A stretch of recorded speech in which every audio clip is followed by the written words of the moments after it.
Hello viewers, welcome to my channel SBR রান্নাঘর। আজকে আপনাদের সঙ্গে শেয়ার করছি বাটা মশলায় রান্না করা মুরগির মাংসের ঝাল ঝাল ঝোলের রেসিপি। এই রেসিপিটা খুবই সহজ, তারপরেও আপনাদের সঙ্গে শেয়ার করছি কারণ যারা নতুন রাঁধুনি আছেন তারা কিন্তু এই রেসিপিটাতেও অনেক সময় ঠকে যেতে পারেন। তো মজাদার বাটা মশলায় আমি রান্না করে নিয়েছি মুরগির মাংসের ঝাল ঝাল ঝোলের এই রেসিপি। আর গরম গরম ভাতের সঙ্গে এটা খেতে তো কতটা ভালো লাগে সেটা তো আপনারা সবাই জানেন। তো চলুন দেখি রান্নাটা দেখে নিই। এর জন্য প্রথমেই আমি কড়াইতে পর্যাপ্ত পরিমাণ তেল দিয়ে দিচ্ছি। ফোড়নের জন্য দিয়ে দিলাম 1 চা চামচ পরিমাণ জিরা, দিয়ে দিচ্ছি 3টা শুকনা মরিচ, দিয়ে দিচ্ছি একটি তেজপাতা। ফোড়নটা ভাজা হয়ে গেছে, এখন এর মধ্যে দিয়ে দিব কুচিয়ে নেওয়া পেঁয়াজ 1 কাপ পরিমাণ, আর সেই সঙ্গে দিয়ে দিচ্ছি গোটা গরম মশলা। এখন সবকিছু একসঙ্গে নেড়েচেড়ে বেশ খানিকক্ষণ ভেজে নিতে হবে, পেঁয়াজটা হালকা লাল লাল রং ধারণ করা পর্যন্ত। তো পেঁয়াজটা যখন হালকা একটু লালচে রং হয়ে গেছে, এখন এর মধ্যে দিয়ে দিচ্ছি আদা রসুন বাটা,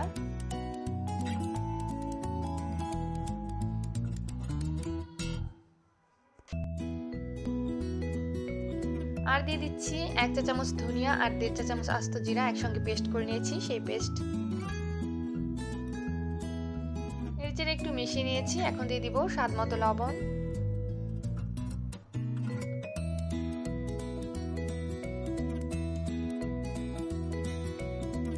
দিয়ে দিচ্ছি হলুদের গুঁড়া 1 চা চামচ পরিমাণ,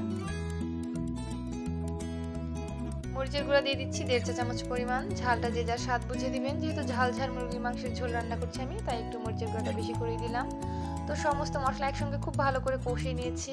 দেখতে পাচ্ছেন তেলটা যখন সেপারেট হয়ে গেছে, এই পর্যায়ে অ্যাড করে দিচ্ছি কেটে ধুয়ে নেওয়া চিকেন। আমার এখানে মুরগির মাংস রয়েছে মোটামুটি 1.5 কেজি পরিমাণ।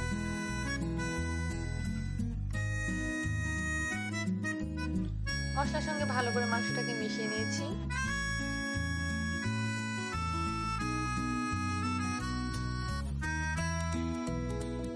এই পর্যায়ে চুলার আঁচটাকে মিডিয়াম লোতে করে দিয়ে ঢাকা চাপা দিয়ে দিব মোটামুটি 4 থেকে 5 মিনিটের জন্য।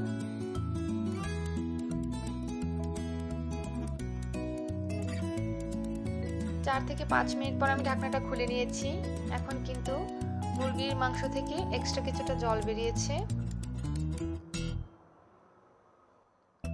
এখন এই জলের সঙ্গে আমরা মাংসটাকে আরো কিছুক্ষণ কষিয়ে নিব, যতক্ষণ পর্যন্ত না মাংস থেকে তেলটা সেপারেট হয়ে যাচ্ছে আর জলটা পরিপূর্ণভাবে শুকিয়ে যাচ্ছে। তো এখন আবার ঢাকা চাপা দিয়ে দিব, আমি কষিয়ে নিব তেলটা সেপারেট হয়ে যাওয়া পর্যন্ত।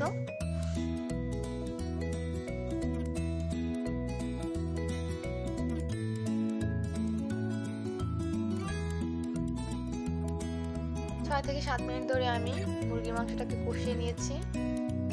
আর এখন কিন্তু তেলটা একদম সেপারেট হয়ে গেছে মাংস থেকে, দেখতেই পাচ্ছেন তেলটা ভেসে গেছে।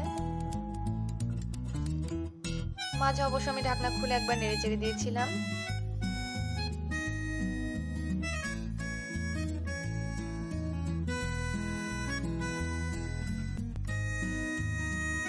এখন ঝোলের জন্য জল দিয়ে দিব।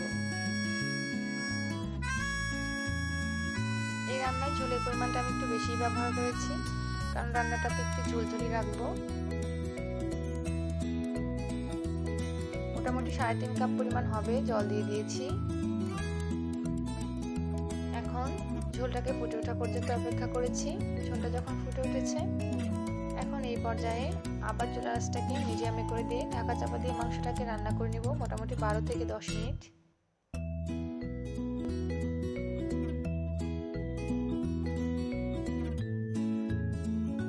10-12 মিনিট পরে কিন্তু চিকেনটা একদমই সেদ্ধ হয়ে গেছে আর ঝোলটাও কিন্তু পরিমাপ মতো আছে।